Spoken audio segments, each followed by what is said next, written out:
Hey, everybody. Welcome to the Vertical MRO Podcast brought to you by Vertical Helicasts. I'm your host, Val Medved, with John Gray from the Hangar Z podcast. In this episode of the Vertical MRO Podcast, we dive deep into the transformative role of artificial intelligence in helicopter maintenance. Our expert panel discusses the current applications of AI, highlighting its impact on predictive maintenance, supply chain logistics, and procurement. They emphasize the importance of efficient data collection and the analysis to support decision-making, improve maintenance practices, and ultimately enhance the efficiency, safety, and reliability of helicopter operations. The conversation explores the growing acceptance of AI in the industry, focusing on how AI tech is evolving to assist both experienced and novice technicians. Our guests share insights on the collaboration between AI systems and human personnel, underscoring the necessity for trust and accurate data in AI implementation. We also look to the future, discussing trends like the use of robots and cobots for inspection and the potential integration of natural language processing in maintenance processes. Tune in to learn how AI is reshaping helicopter maintenance, from real-time monitoring and predictive analysis to optimizing maintenance schedules and improving overall operational outcomes.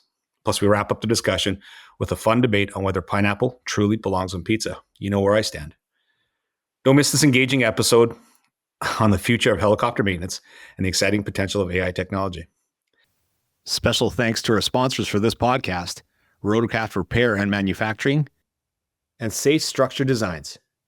Welcome to the Vertical MRO Podcast, brought to you by Vertical Helicasts. All right, everyone, your radar contact, you're cleared to the Bravo. The Vertical MRO Podcast explores the fascinating world of helicopter maintenance, repair, and overhaul with your host, Val Medved. Atlanta altimeter 3029, approved as requested. The podcast features helicopter technicians, mechanics, engineers, and MRO experts who share invaluable industry insight, knowledge, and stories that will inspire current and aspiring industry maintainers.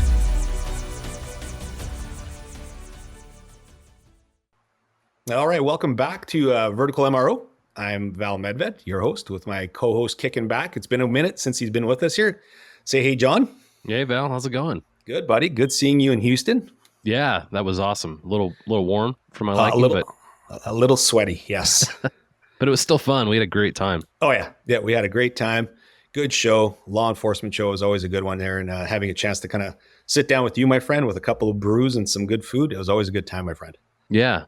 I love that show. For me, it's always an opportunity to go and see old friends and meet new ones. And Ronnie, I usually get a chance to see you at the show. I didn't get a chance to see you this time, so sorry about that. That's okay.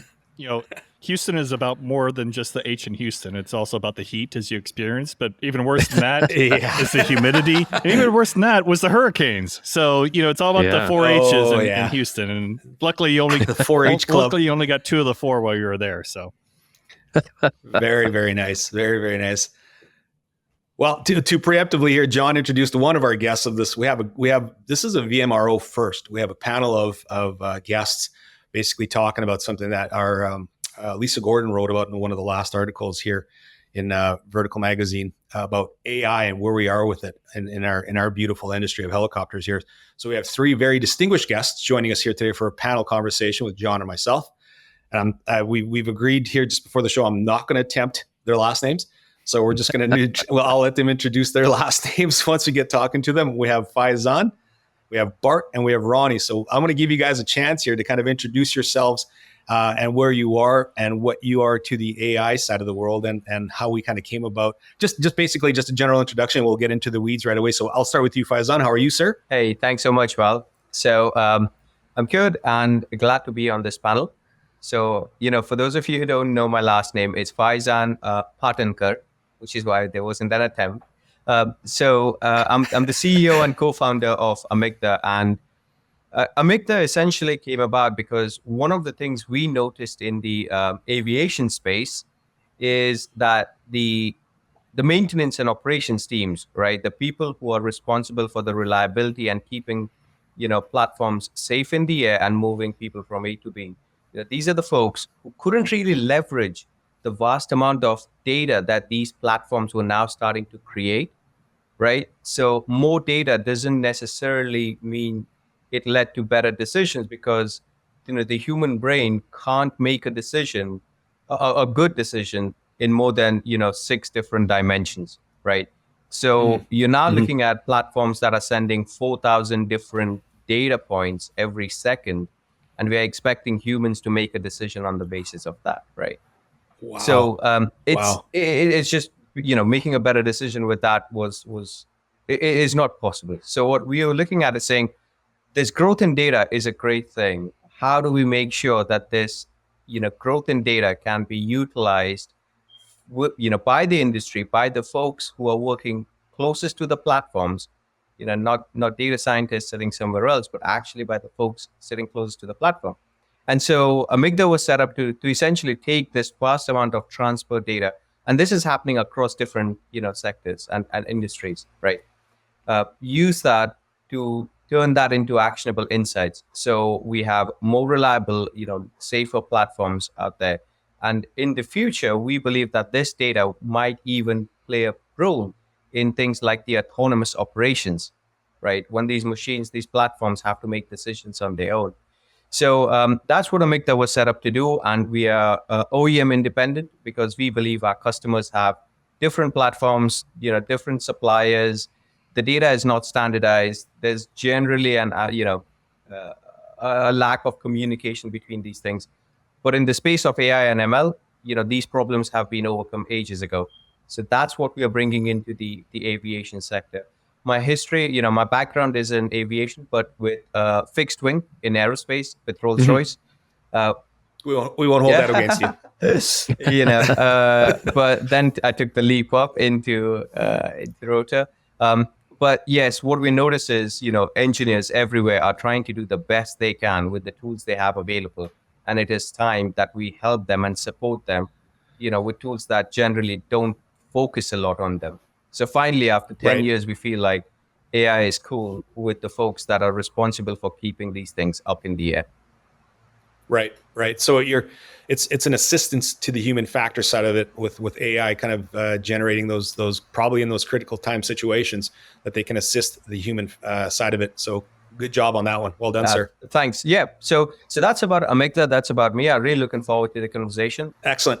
Ronnie, we're going to jump over to you now. Ronnie, welcome to the show, bud. Thanks. Long time listener, first time caller. Nice. Yeah. Well played. So I'm Ronnie Reese. I'm the vice president of marketing here at GPMS. I've spent over 20 years in this industry, almost all of that with Bell. And now at GPMS, we are manufacturing and distributing and monitoring aircraft all around the world from all different OEMs and models with our predictive hums. And, as some of these gentlemen will talk about, AI, you need data. Well, as you just experienced with some of your AOGs that you're dealing with, a lot of these aircraft have no data, right? They're all analog based things. They were all maintained using Excel spreadsheets, if that, pen and paper, probably more often than not. And so the first step into getting data to feed into the wonderful possibilities that AI and machine learning and all these new technologies are going to bring to the table is first starting with data, right? And so especially within legacy fleets, we're bringing basically all these 1960, 70, 80, even mid-90s aircraft into the future and collecting data of the health of the components, health of the engine, how healthy the pilot is flying. And you have all these thousands of data points and turning it into something that Val or even John could use sitting in front of his computer and understand, I see what's going on here. I know what I need to go do about it. And it's turning all those complex calculations and analytics into something that, so simple a pilot could use. Multi-points of data, good, bad, and indifferent. Absolutely. I like the pilot joke. Yeah, I was going to say, John's giving me responsible for that response. I am not saying jack on that one. So Ronnie's shooting shots across the bow, right? Taking shots across the bow, and like Johnny Gray. At the end of the day, when the pilot, flips the keys over to the maintainer and says, "Hey, there's something wrong with it." Well, the first thing the maintainer is going to think is, "What did you do to it?" Right? What did you do to it? Yeah, it was perfect when I left it with you, right? And I think that's the part that hums and flight data monitoring and these solutions like we produce is able to help bridge that gap, right? How healthy you're flying dictates how healthy the aircraft is. you want to know every time you take off how healthy the aircraft is. So it really helps bridge that gap. Nice. It's the point to the pilot. You guys remember that movie Tommy Boy?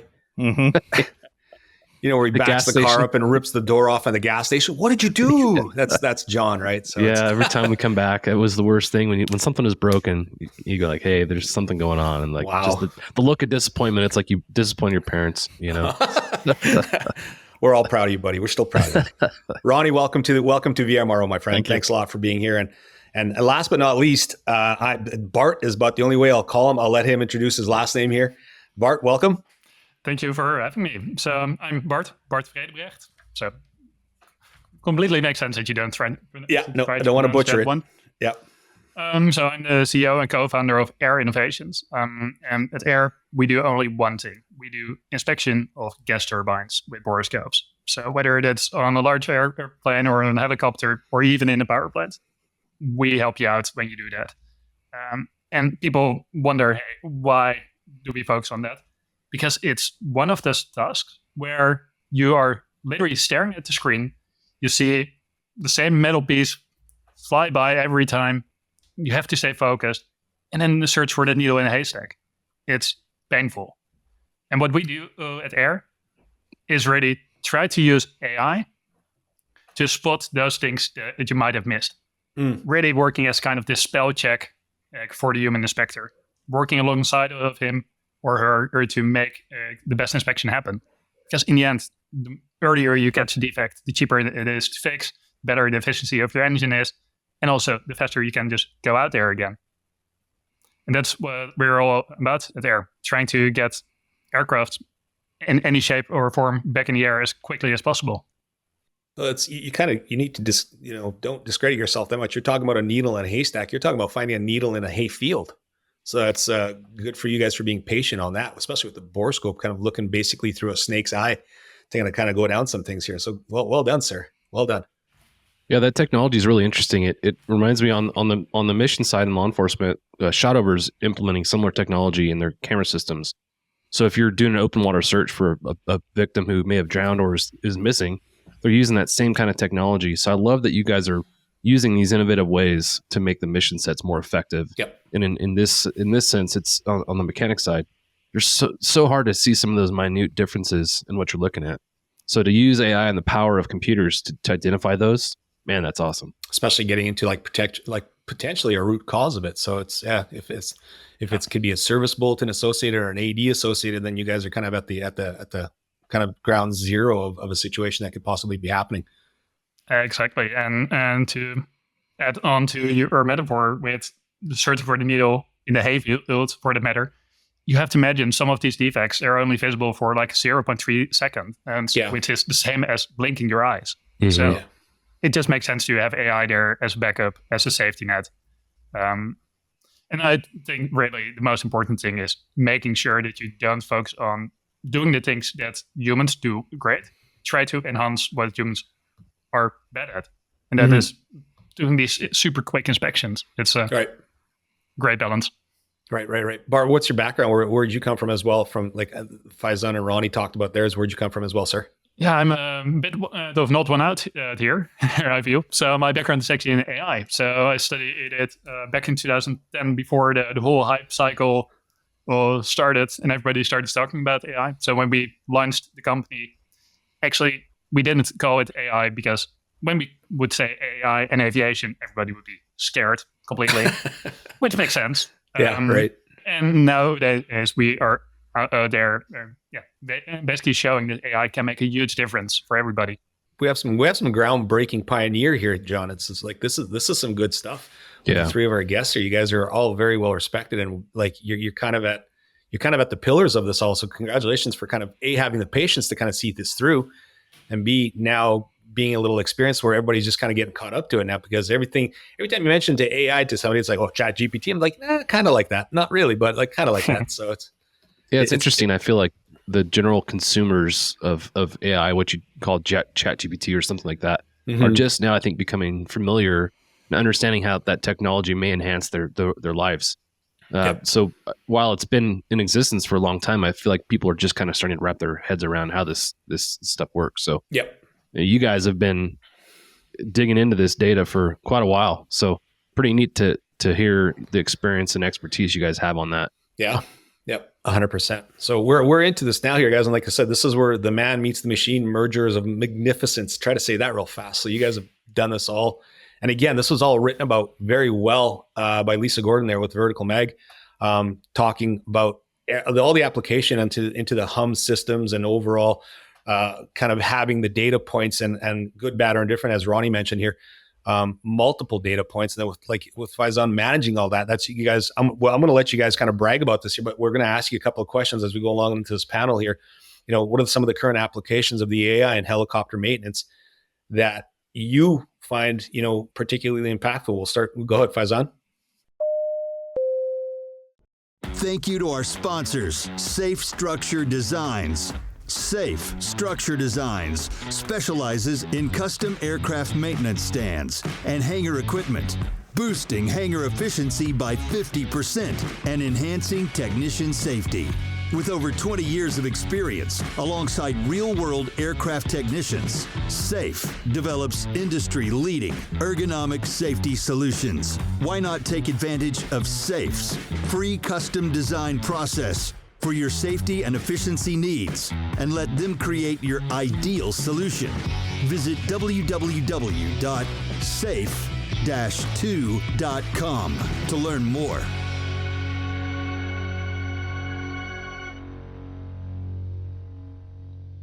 Yeah, I mean, so, I'm going to start an anchor around the hums, right? Because from a data perspective, it's important. As Ronnie mentioned, data acquisition, data collection is the most important part, which is being used.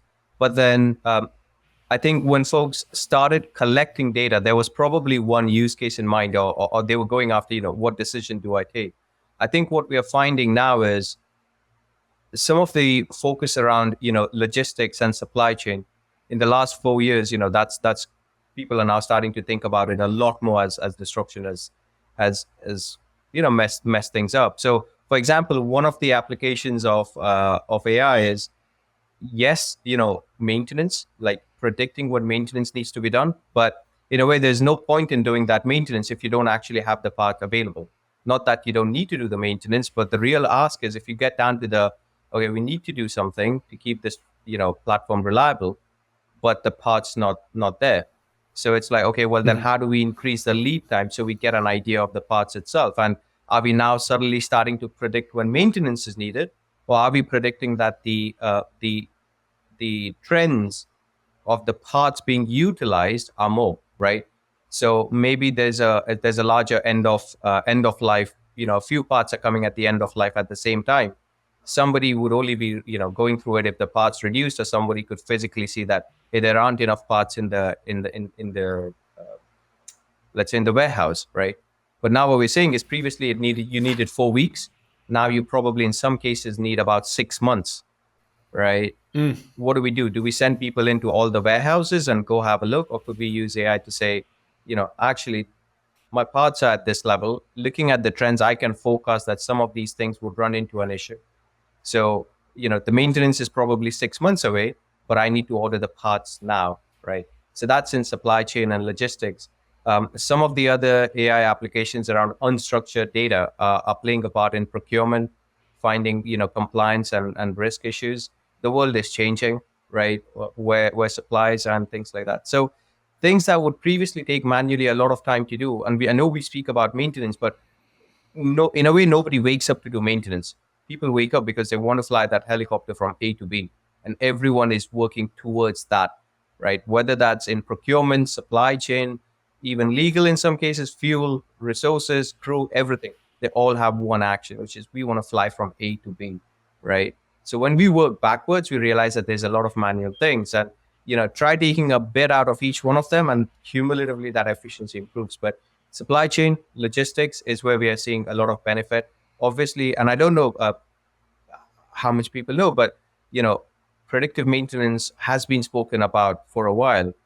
Predictive maintenance catches about 50% of the things. There's another 50%, 60%, which is still, we're going into the whole known unknown territories. We know something is broken, or we wake up and we go, hey, something's broken.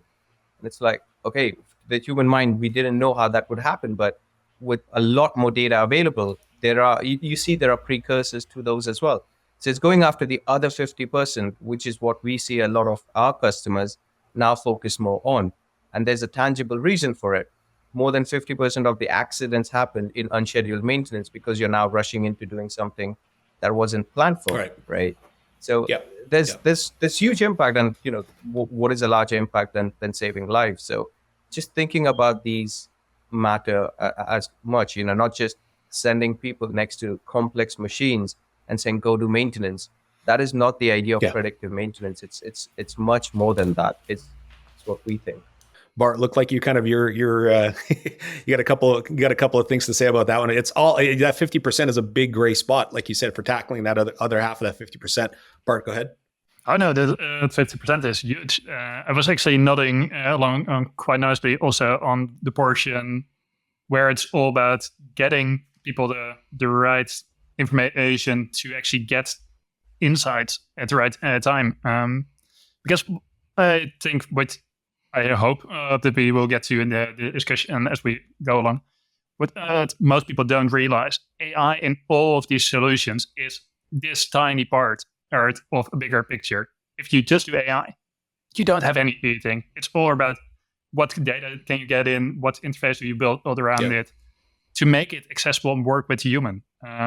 So even for a pure AI company focused on aviation, as we are, I think it would be fair to say that only 10% of the work we do is AI. The other 90% is making sure humans can use it in a sensible way, can make sense of it. Whether that's indeed the thousands or millions of data points coming in every second for a Phison, or for us where blades are spinning by on a rapid pace, or during flight data is generated. Making sure that humans can work with this amount of data and AI is actually the biggest thing that everybody is focusing on. He served it right up to you there, Ronnie. What do you think about all that? He's talking about multiple data points. Yeah, absolutely. I mean, if we fundamentally look at how forecasting, going to Phaisan's topic about forecasting, right? How forecasting has typically been done between an OEM and operator for the last 60 years. The OEM will beg the operators to say, how many flight hours do you think you're going to fly this year? And most of the operators are going to be like, this is my target. I have no idea, right? And you were talking, Val, earlier about the devastating wildfires there in Western Canada, obviously California, Australia, Greece, the entire world is on fire at any point in time, right? And so firefighting hours are up significantly. And the worst thing, as we've just been talking about, is the impact of an AOG, right? If you can't fly, the fire is going to burn no matter what, and lives and property are at stake. And so OEMs, as Lisa talked about with Leonardo, has started to build in these data gathering sources into their new production aircraft, right? With 169s, 189s, et cetera. Airbus is doing the same. Bell is doing the same on the 525. The problem is the vast majority of aircraft out there today have none of those data gathering tools, right? And so our customers, especially those with old restricted category, if you want to say old, UH-60s, CH-47s, various old restricted category aircraft that didn't have a glass cockpit in it, right? They're demanding systems to help them understand their forecasting because they don't have 30 years worth of data on a Bell 212 to know exactly I can plan for one of these a year because I know how often this breaks. They don't know. Right. So that unpredictability not only impacts their community from a fire perspective or a safety perspective, but also impacts them from a revenue generation standpoint. Right. And finding some of these parts from a forecasting perspective, if the OEM has no idea you're going to need it, I can tell you it's not going to be on the shelf. Right. Right. And so those aspects compound each other from an AOG perspective. And so whether or not it's Leonardo or Airbus or Bell or Sikorsky or any of the OEMs, not to mention the MROs themselves, right? A lot of MROs have increased capability from a CRO or even a larger overhaul inspection. When this unpredicted maintenance, sometimes significant unpredicted maintenance comes in, and you're like, "Hey, my hangar bay's full. I'd love to help you, but I don't have the room, and I don't have the resources, and I don't have the manpower because there's not enough AMEs in this world anymore," right?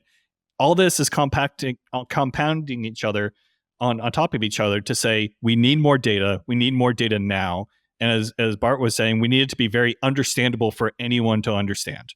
And that's where I maybe did this on purpose, Val and John, but you actually put 3 different technologies that actually compound on each other of saying, not only can we collect the data better from the operator perspective, we can feed it to the OEMs and MROs better so they can understand, do better forecasting, and down to the guy doing the borescope inspection to say what used to be something that you may have hit or miss on finding something. Now it's a 3-minute drill or whatever it is, Bart, and you can find something really quickly.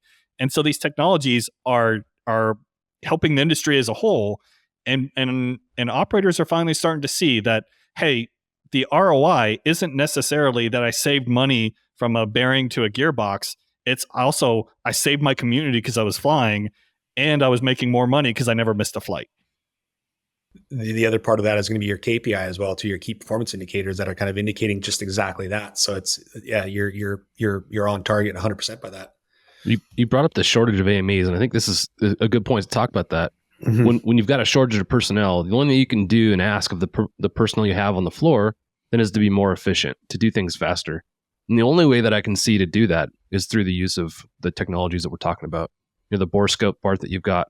If you can then take a job that, let's just say hypothetically, took somebody an hour and reduce that time to 10 minutes, that's a shot in the dark. I don't know how much reduction in time you're getting, but you're becoming more efficient. Yep. So you're utilizing the tools you have in a much better way. Oh yeah, the efficiency gain is already huge, of course. So we're not getting it down to 10 minutes because in the end, it's always a trade-off between quality and speed. Right. So you could say, I want to do it in 10 minutes, but then your quality would suffer. And That's not what we're about. We want to make sure you have high quality and efficient inspections at the same time, balancing that. But I think actually the portion that most people don't realize, especially for the borescope inspection, it's such a high skill trait to get a hang of. So the biggest failure that we have in reducing labor shortage is not the efficiency. It's making sure that that young guy that has been seeing this inspection happen for a year feels confident that if he does the inspection on his own, that he can do it. That there is a second pair of digital eyes looking over his shoulder to just catch the things he might have missed. Or as simple as just making it easy for him to send a message to his mentor asking, hey, I saw this thing. What do you think? And that is, I think, the beauty that there's so many different ways these technologies help out in unexpected ways. Because even when we started, we didn't realize we would be helping to train people. But it is actually a beautiful way of helping the community get further. And I'm certain that also holds for the technologies that Ronnie and Vaison are building. So I'm really curious about that. Yeah, I mean, I think all these tools that we're providing are not only retainment, but also recruitment tools, right? At the end of the day, as much as people like getting paid overtime, they want to go home at the end of the day, right? They don't they don't like getting the phone calls at 11 o'clock at night on the Saturday after a long day of having a great barbecue. I got to come in and turn. Pilot said there's something wrong with it. I got to get ready because we got flights the next day, right? Sorry, guys. Not pointing fingers, John, but and good job, John. and so not only your most experienced workers, how do you give them the tools to make their jobs easier from a work-life balance perspective and understanding before they ever open up a panel, they know what's wrong or know what to look at, because our industry is used to 30 to 40 year grizzled vets, so gray hair. I'm not going to point out Val, maybe there. But you could hear a womp womp versus a wop wop and understand through that sound or that vibration, I know exactly what's going on and where. But folks coming straight out of AME school, they don't have that years of experience, right? And we're relying on those folks to make these fixes as quick as possible. And they just don't have those years of experience, those cycles of learning. And sometimes they don't have those mentors anymore because they've retired. So the technologies that we're talking about today all help from a recruitment, retainment, and efficiency standpoint. Faizan, looks like you kind of wanted to chime in on this one here. Yeah, I think Ronnie echoed that point. As much as efficiency is an important one, as you mentioned, and Bart touched upon it, I think eventually we also need to attract more engineers, and more folks into this industry, right? So how do we do that? Like, I mean, on this panel you have right now, two folks, I come from a mechanical engineering background and I've moved into something which is, let's say AI, but it's ultimately we're trying to help the people that we really want to help, but it's coming from the other side, moving from the AI space into an industry where he believes he can bring his skills. How do we then attract the folks of the future? And I think as much as we joke about ChatGPT, I think the experience that it has shown people, that's the iPhone moment. I don't think there's any going back, right? So people today are expecting that. That's the benchmark we need to meet. I think gone are the days where we could show up something, in old clunky user experience manner and then expect folks 3 years from now to join the industry, never mind 10 years from now, when we know there's going to be a technician shortage, right? So it's not just squeezing out, using blunt language, right, what we try to do, but rather how do we preserve that knowledge? And now we suddenly have it this way.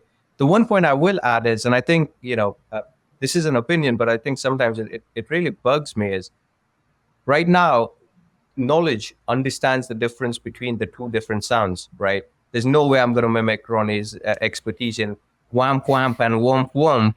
But the truth is, it's a technical term, by the way. They're very look it up. It's in the it's in a manual somewhere. There's a chapter. But the truth is, womp womps are a real issue. But what is that whamp whamp? Like these are the known unknowns. We know that sound happens, but even experts at this point sometimes don't know why it happens. And probably it'll take a PhD of 5 years, and then somebody comes out and goes, actually, an increasing frequency of those happening leads to something down the line. Right. And then suddenly 6 years later, that unknown moves into a known. Whilst, the technologies in machine learning and artificial intelligence, they don't have that biasness. They don't know the difference between those sounds, but they also know that actually across, 27 different features, that whamp whamp means something which the humans just haven't reached yet.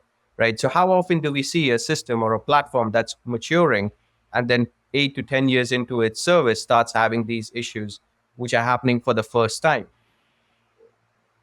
They don't just inhibit themselves, they've grown across time, right? So two things. One is, I think, absolutely, as Ronnie and Bart touched upon, they are recruitment tools. Folks will want to know, right? What are you using? How to keep the experience? But the second thing is we have to start realizing these are complex machines, and everything we currently say, oh, yeah, don't worry about that. There's a reason why it's happening. We just don't have the bandwidth to look at it. Suddenly, we might actually have the bandwidth to go after those and find why that's happening. And the power and scale goes beyond just the people, right? And the fact that AI can bring in things like weather conditions in Houston, right? And what those weather conditions are trending, location themselves, right? And taking in all these other publicly available data sets to help from a forecasting perspective, saying, we're seeing a trend here, maybe we should start doing something about it. One of my past guests here, and I think he was Howie mentioned it. You guys talk about, and to boil it down to the blunt kind of conversation of it all, they talk about tribal knowledge and the handing down of tribal knowledge.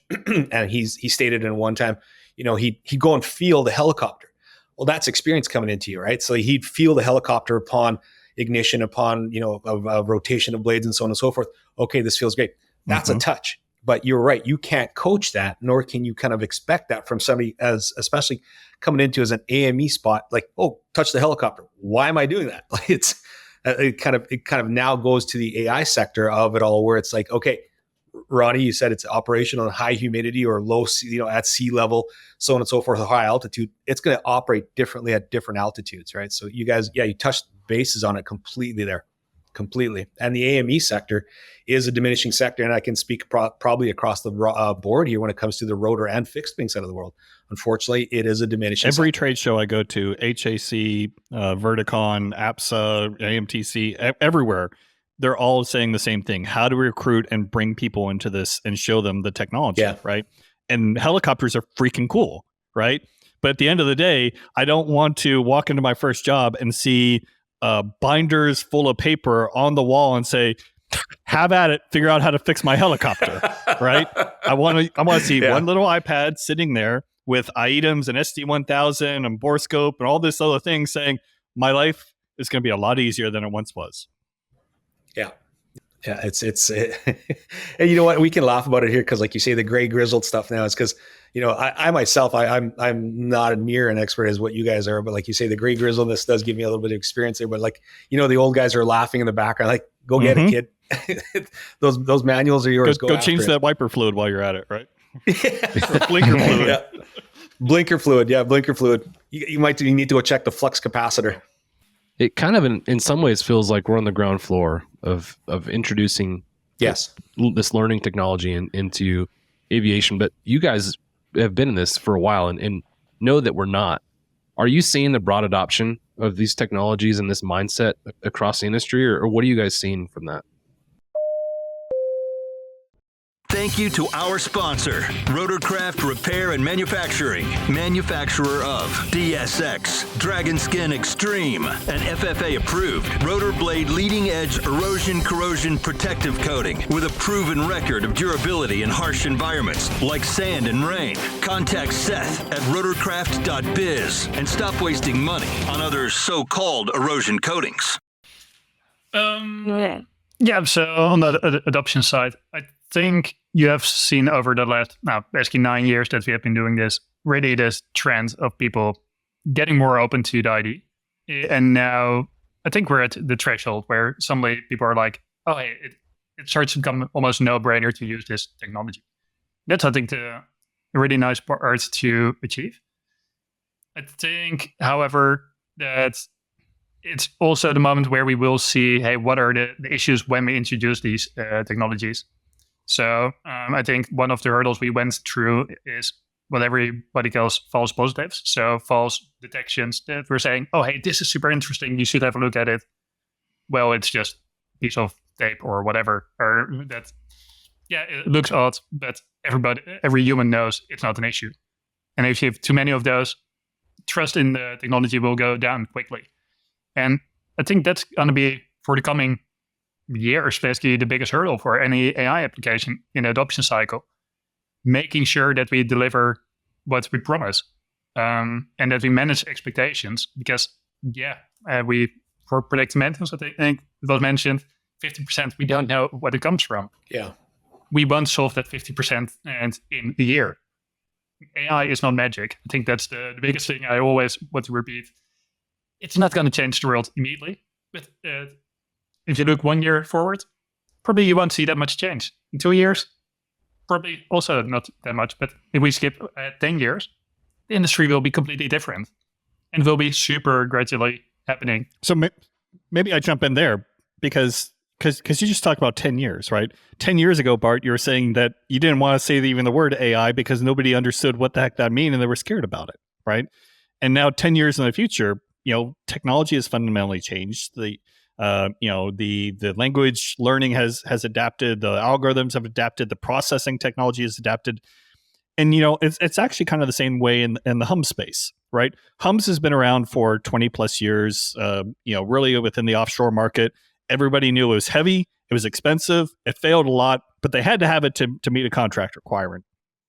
10 years later, the technology is this size, right? Super small, super light, significantly more affordable. It's using microprocessors instead of old sensors that failed a lot. And beyond that, because we understand that it has to be easy to use or else nobody uses it, the advancements in user experience has been fundamentally changed, right? And so for us, John, if you looked at where we weren't a company 10 years ago, but our sales have basically doubled every year that we've been here because that first person is that guinea pig saying, I think I believe the hype. I think they're doing it the right way. And these operators, right? This industry, as big as it is as small as it is. And people understand, hey, what they sell you, was it real?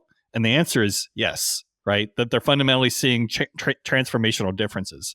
And I think that's the part where, as we take a look at inventory and supply chain planning, these operators are now starting to see, hey, I think I can make some fundamental differences here of my own forecasting, which would roll into the OEM part. And the stuff Faizan's talking about is fundamentally cool because it helps bridge those gaps, not only between one operator with one OEM, but possibly one operator with multiple different OEMs. Yeah. He coined a perfect phrase for it here. Sorry to jump in. Faizan, you coined it perfectly. You said your iPhone moment. That's exactly what this has turned into. Yep. It took everybody, called it a smartphone. And what does it make us? Like we become dependable upon that because it's so much technology at our fingertips. And that's exactly what now we're at that kind of what Bart said, we're at that threshold. So, yeah. And that was the analogy I was going to use. I remember when iPhones came out, my brother-in-law is a techie and he adopted it right away. He went out and got one. He was in line waiting for it. I made fun of him. Like, oh, you're dumb. This thing's, what do you need that for? And 10 years later, I can't imagine the productivity that would disappear from my life if I didn't have that. Relaying that to what you guys are talking about, I think this is the iPhone of the maintenance world. And it's interesting to see the early adoption of that. Go ahead, Faizan. Yeah, I'm going to take a break from the panel and say something that, I think when I hear things like 10 years, right, we need to differentiate the hardware and the software, right? AI is predominantly on the bits and bytes, ones and zeros, right? It's not in atoms at the moment. And I think for us I don't think the aviation, the aerospace, the helicopter, or any other industry, I don't, want to specifically say this about helicopters itself, but there is some distrust, right? There is some skepticism. There's some fear of what it means, right? I think we, as pioneers, have to also think about it shouldn't take 10 years. It should take 3 years, right? We can't think in the same way as, or in my opinion, we don't like to think in the same way as regulators do, because then it's saying, well, yeah, it'll take 15 years. What do we wake up tomorrow and say, well, it's going to take 15 years? So I still challenge our industry to go, well, we need to think beyond, what we're currently doing. And for the industry to have that iPhone moment, they need to start seeing that productivity gains sooner, right? That's my view. And I don't think we challenge ourselves enough, because when the iPhone came about, the computing power in the world wasn't as it is today, right? We have more computing power at a cheaper rate that's possible, with more data than was ever available. And if we still have the same rate of change that was there from 2010 to 2020, then clearly even we aren't thinking, we are probably the experts now who have the baggage of how did we see the previous innovation change the world? And maybe we're trying to mimic that. Instead, we have to craft our own and say, what is that Chat GPT moment in helicopters, for example? Right. It's all about the progression of evolution of it all. Because you're right, where we were technology-wise 20 years ago, when people said it's going to take us 10, 15 years from now, we need to make ourselves better when we kind of cut that window down. But because of that technology that's been put in place, it allows us to kind of now progress at a quicker pace and passion of it all. Mm-hmm. Well said, sir. Well said. Kind of runs back to what we were talking about here, and this is going to be the question for you, Rob, when it comes to the predictive maintenance. How can AI enhance predictive maintenance, and what benefits does it bring to the helicopter? I know we covered a couple of topics already, but I'll let you lead with that one. So for predictive maintenance. So from an AI perspective, one of the things that the thing you need most is data, right? And so the advances in the data collection on HUMS has been significant with the MEMS accelerometers that Foresight MX uses. So I could tell you with our chief engineer exactly how many acquisitions there are per millisecond, tenth of a hertz, or whatever else it is. But what it is gathering data every second that you're flying, right? And from that perspective, then it goes into the advanced physics-informed machine learning, which is kind of a subset of artificial intelligence. And with that data set, one of the things that we're able to produce is a predicted remaining useful life for a component, right? What that means is that it doesn't necessarily mean that that's when the bearing or gearbox is going to fail, but based off of the data that we've been collecting, we continue to collect every single time it flies. This is probably when that part becomes unreliable for you. Like it's unreliable to predict how long that component is going to last. When you think about the forecasting aspect, right? So now that if you know that the predicted remaining useful life of that component is about 75 hours from now, right? You know that you could already start working with the OEM and the MRO to start getting that part on order.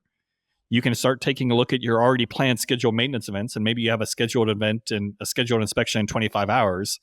Instead of going down for an inspection in 25 hours and then having a chip light 50 hours later, you take care of both at the same time, right? Yeah. And by doing that and logging these events and understanding where you're doing this, you're using the technology to basically start scheduling unscheduled events.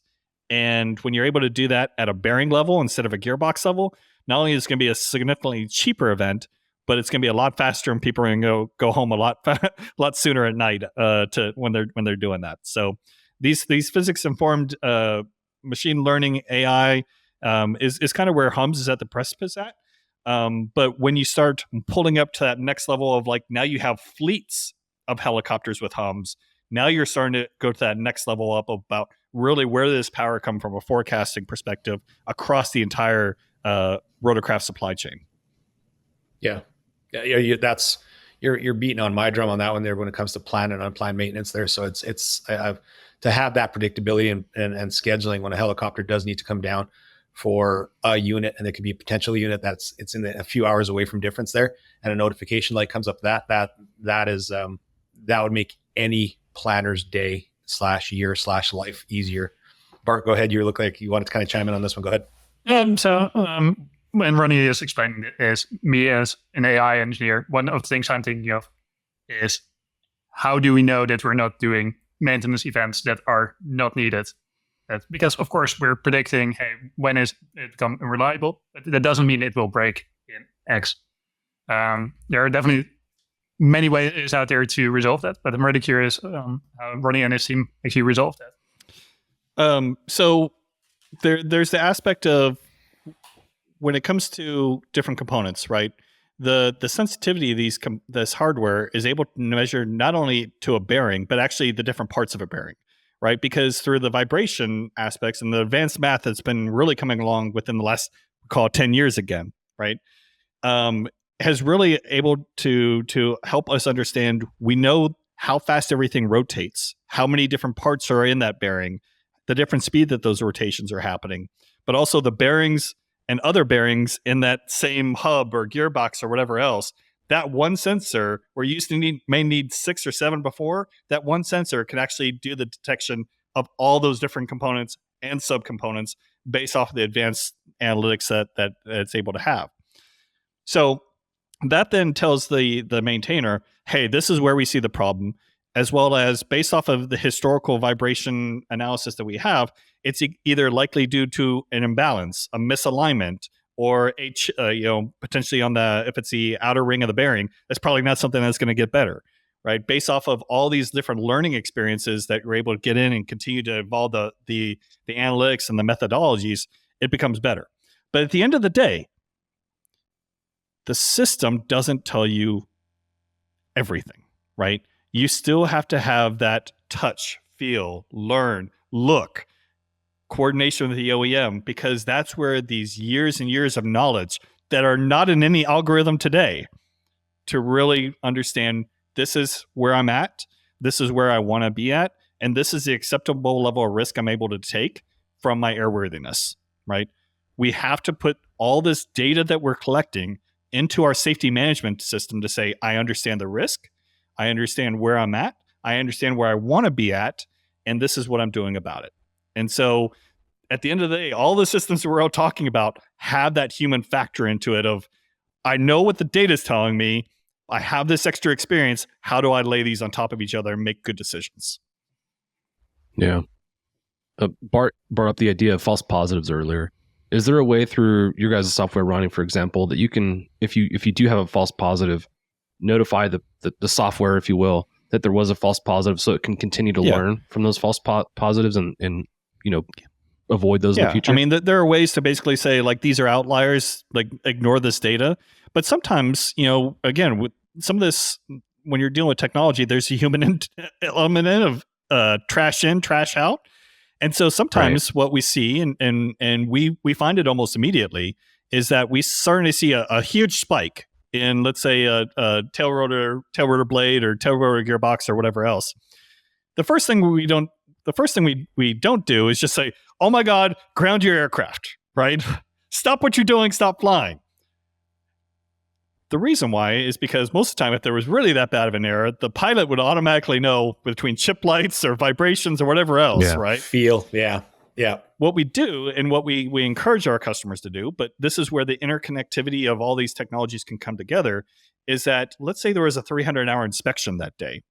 And for us, maybe instead of mounting our sensor at 90 degrees like it was supposed to, they put it at like 45 degrees. Well, the algorithms are set for 90 degrees, and suddenly it's saying, okay, I'm reading the vibrations different. It's causing a different kind of spike. And so we say, okay, let's go through some quick troubleshooting. Is everything okay here?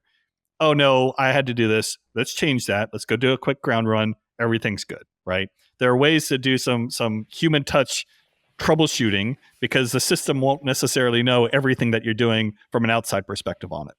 So I'm going to ask John a question, right? John, if you've had a high temperature, if you've had a fever, right?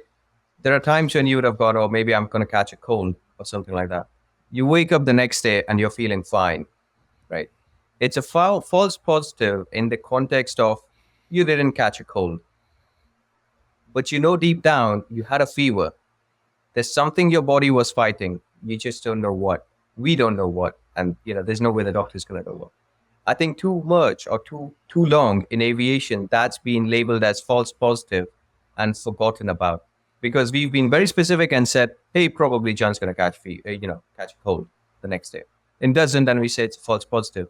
We never really look back on how many of these, it didn't happen, but there was something in the data which is true and noted. So one of our customers finds benefit in going, folks, don't tell me what's going to happen. Just get me that, because, the machine learning system is able to see and point out that in 3 different dimensions, I'm catching something which is, different to what I've seen before.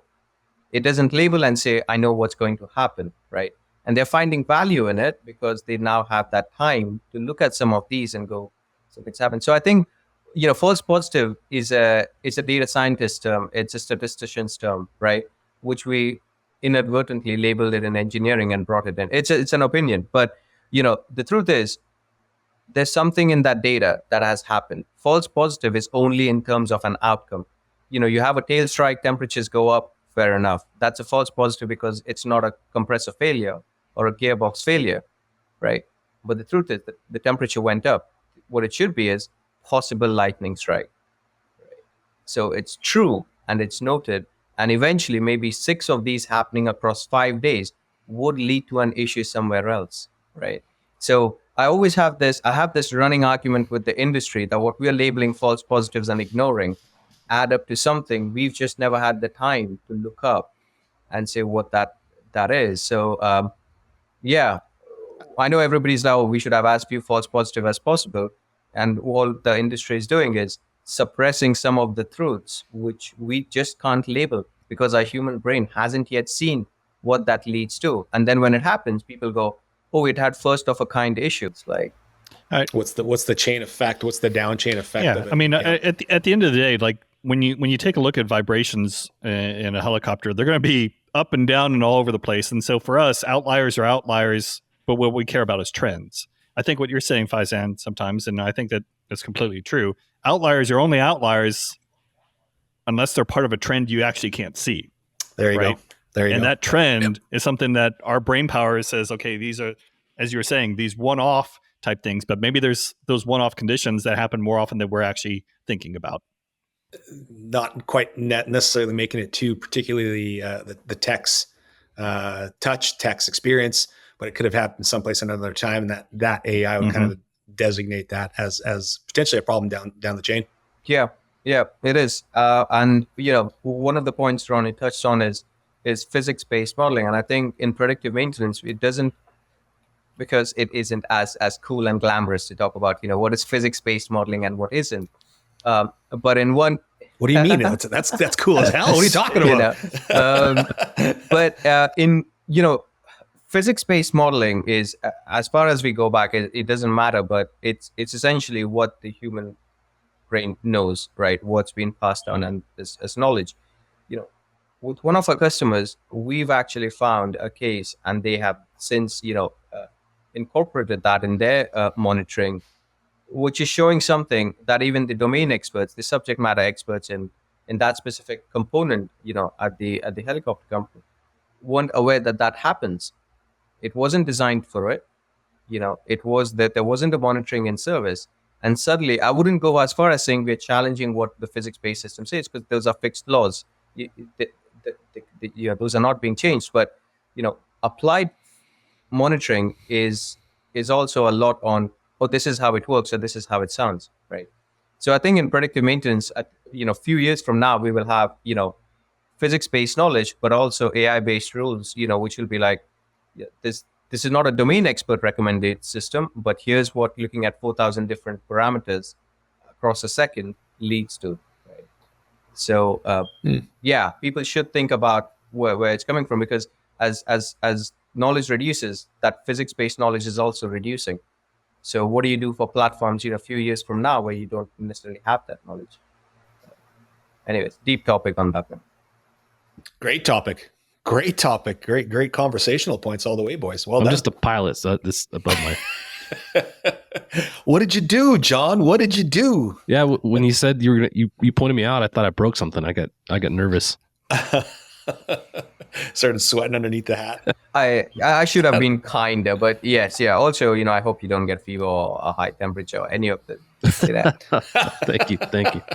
Well, I don't know about you guys. Every time I cut off of a fever, I think I feel great after I broke the fever. And I go back to life as usual, and I feel like absolute crap the next day after that. So it's like that false positive of I feel great, and all of a sudden the human system goes, no, you don't.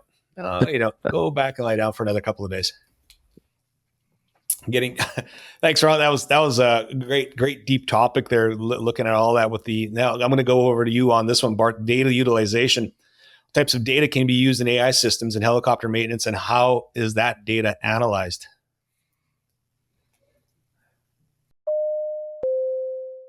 The Vertical MRO Podcast is powered by Vertical Magazine, the rotorcraft industry's #1 trusted multimedia resource. Visit Vertical Mag Media on YouTube to gain access to exclusive videos featuring operators in the field and more unique content from the pages of Vertical. Subscribe today to stay informed and inspired. Ooh, that's an interesting question.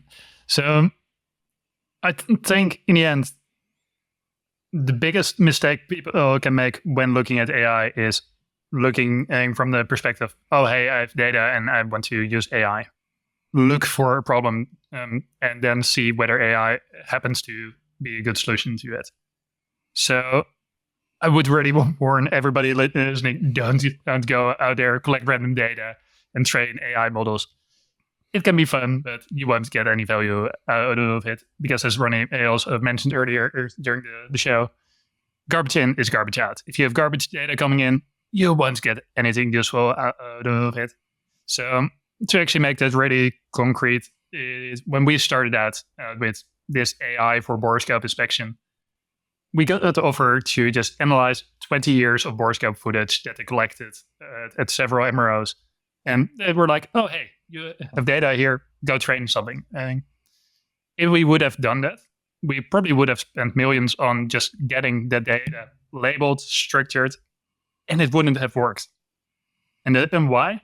Because it would have been old school photos of blades that people took from random positions on blurry cameras that don't look anything like what we're using nowadays. So most people probably won't have seen a borescope nowadays, but you have full HD footage of the blade.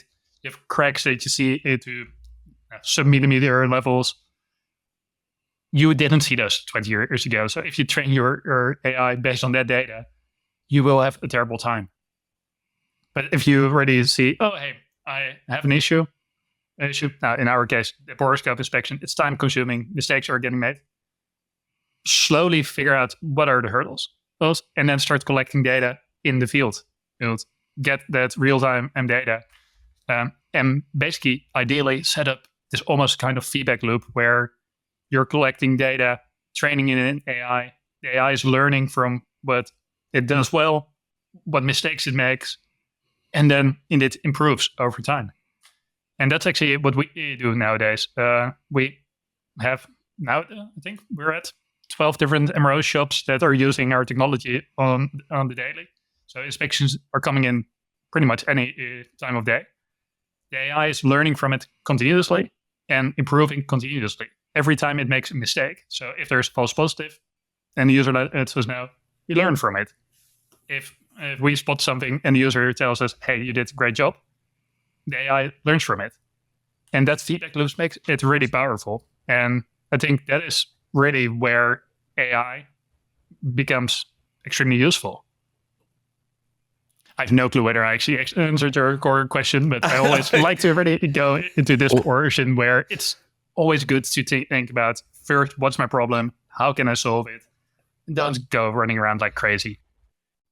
One thing you brought up that I think is important to talk about is the data collection, which you brought up. You've got 12 shops now using your software, and as that grows exponentially, so will the program and the effectiveness of this, and that applies to all this technology. When it comes to hums, Ronnie, what percentage of the helicopter industry would you say are utilizing hums technology? Oh, it's less than 10% today, right? As you get to the big aircraft, S92s, 189s, 525, all the new offshore type stuff, those have been designed in with hums because of the offshore requirements from the contracts and so forth. As you take next generation helicopters that are being developed right now and starting to go out, whether or not they're full hums or usage monitoring systems with exceedance monitoring and so forth, you're seeing more of that, right? But you're really only getting most of that since, call it the late 2010s, that most of this stuff has really been starting to be designed in, right? So when you take a look at the 66,000 plus different helicopters around the world, piston, turbine, Western, Eastern, whatever else, it's barely your toes are dipped into the water, right? And there's very different reasons. It was very heavy. It was very expensive. It was no contract requirements and various other things. A lot of those dynamics are changing now. So what we're dealing with is that newer aircraft are fundamentally through digital twins and different modelings that the OEMs have set up from day one, because they knew, I need to better support these aircraft not only this year, but for the next 30 years going forward. Now, how do I deal with the legacy aircraft out there? And so when you take a look at it from the OEM perspective and data utilization, most of their data utilization from troubleshooting has been, I have a massive database in my CRM of every single ticket out there of somebody had a problem. And through my Google-based search engine, I search for tail rotor bearing issue. And I look at the 12 cases that came up, and I try and make some kind of determination based off of what I've seen in the past. This is maybe what the issue is with, as Bart was saying, bad photos, no extra data or anything like this, right? I'm trying to use that to help make my judgments and decisions, because you didn't have any hums or component data or any of that kind of stuff with it. And so as you move forward, you're going to have all that extra data sets that were previously, I wouldn't even know what to do with it if I had it and how to put it into my models, that you're fundamentally going to be able to change that going forward. You talk about data, and there's all these different OEMs and different systems that are creating their own hardware or software that is producing the data and phasing. You've kind of come up with a way to figure out a way to filter all that information. How are you doing that? And what is, for the line mechanic who can utilize that, what kind of information is that giving the line mechanic? Yeah, one of the benefits, and focus we wanted to have at Amygdala was to be OEM independent. And what that tangibly means is, focusing on the customer who owns, platforms from multiple different OEMs who themselves have these platforms with different suppliers, tier 1, tier 2, tier 3 suppliers, none of which are actually sharing the design data of how this thing was manufactured, how exactly it's being monitored, right? Most of the suppliers, what they do is they provide a system where it goes, I will share a light or a switch which goes 1 and 0, which then goes into an OEM system, even if it's an OEM hums, and then gets produced out. So, even the OEMs don't really have that much more knowledge on why that specific component produced by a separate supplier, is producing what it is across the board in every industry, because no one wants to share their IP. What we decided is, actually, when you overcome the limitations of, it's called a gearbox because somebody called it a gearbox. For the data, it is 10110, 101101, right? If you just train the models to say, if you come across these bits and bytes in one number, these are the kind of patterns you're expecting, it doesn't know that it's a gearbox. And suddenly it doesn't know, whether that's a GE produced, a GE hum system, or if it's a Leonardo hum system. It just goes, here's what I'm expecting in data for this component, right? Which I don't know what it is, but it's labeled 101101. right? And suddenly you're getting down to those bits and bytes. And when you think in that manner, which is a complete, difference to how OEMs think about it, Joan, you realize that these solutions, you could build these solutions from ground up without relying on it. So remaining useful life, that's a great point that Ronnie brought up. Remaining useful life has been the forte of OEMs because they designed that. They know, they've done all their tests to know what it looks like. We now generate remaining useful lives even without knowing the materials or how that part was designed or what is the original life of that part, right? It's a recommendation.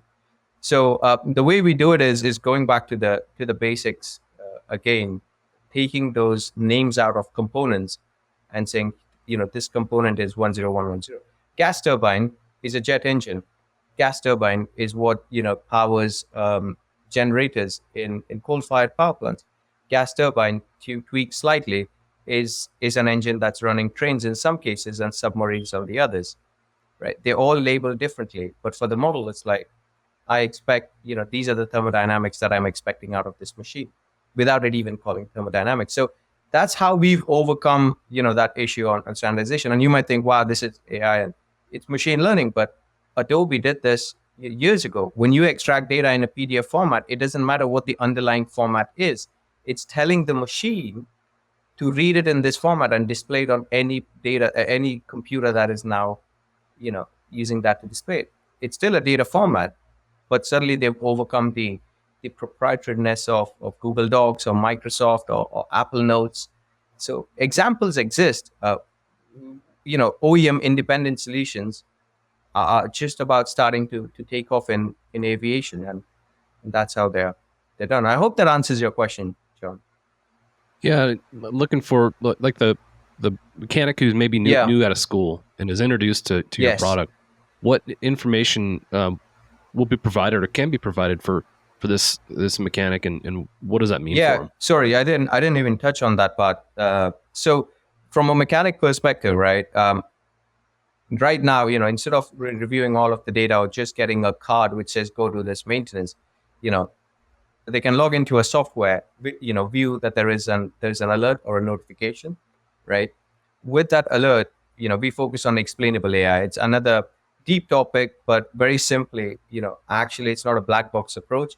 It's showing you how that notification has been generated, right? So the mechanic now, maybe one level up from a mechanic, focusing on the fleet engineer first, can review that alert. They get notified of the features or the parameters or the trends that are leading into this alert being generated. And we have something called virtual health indicators, right? So virtual health indicators is not raw data from the helicopter, but raw data and then, new parameters that have been created on top of it.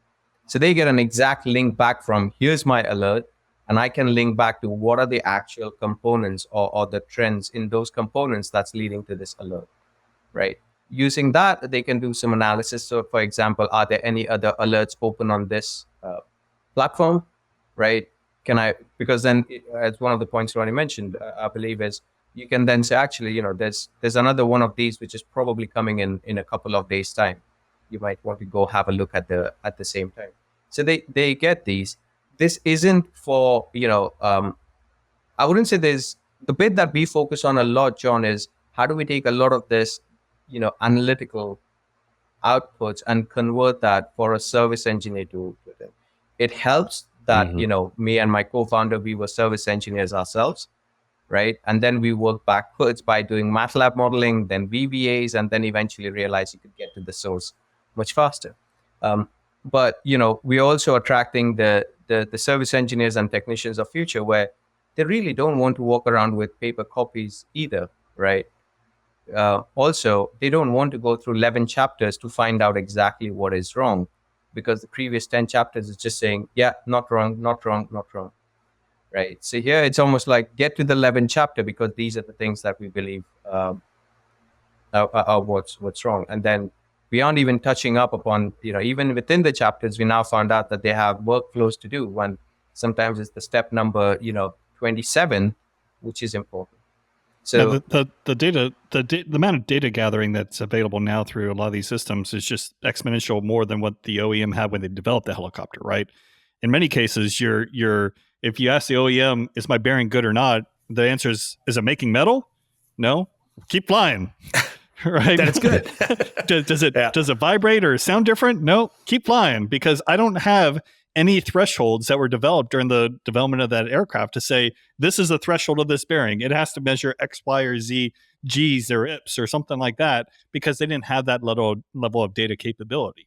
And so in many cases, these new technologies that we're bringing to the table is helping the OEMs to start understanding what is good, what is bad, and when should I start saying it's beyond just making metal, it's to stop it from making metal to begin with by doing these things.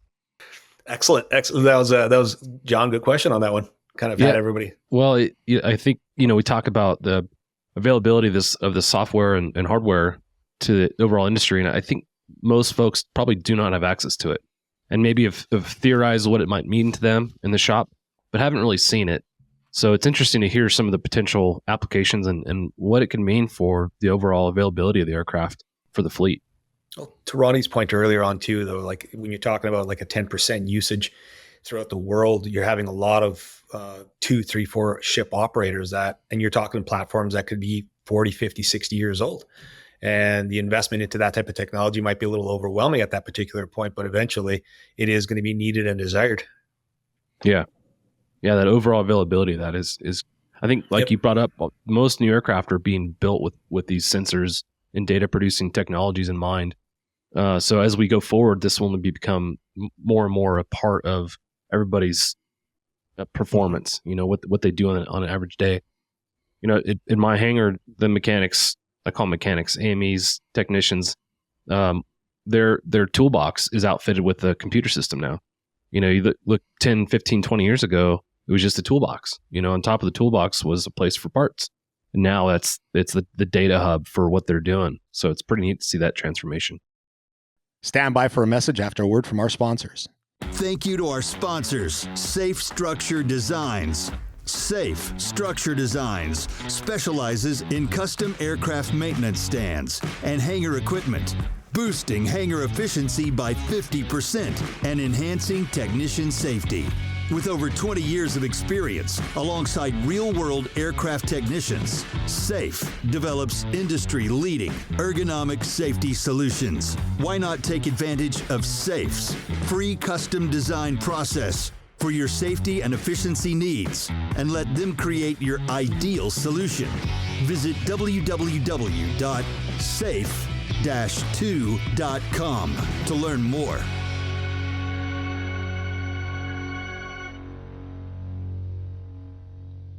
Thank you to our sponsor, Rotorcraft Repair and Manufacturing, manufacturer of DSX, Dragon Skin Extreme, an FFA approved rotor blade leading edge erosion corrosion protective coating with a proven record of durability in harsh environments like sand and rain. Contact Seth at rotorcraft.biz and stop wasting money on other so-called erosion coatings. The Vertical MRO Podcast is powered by Vertical Magazine, the rotorcraft industry's #1 trusted multimedia resource. Visit Vertical Mag Media on YouTube to gain access to exclusive videos featuring operators in the field and more unique content from the pages of Vertical. Subscribe today to stay informed and inspired. Hey everybody, this is Val here with Vertical MRO. Thanks for listening to this part 1 of our series. If you've enjoyed this episode, please don't forget to subscribe to our podcast and leave a review. Your support does help and create more content like this. For those of you who want to continue the conversation, join us on our social media channels and platforms or visit our website over at verticalmag.com.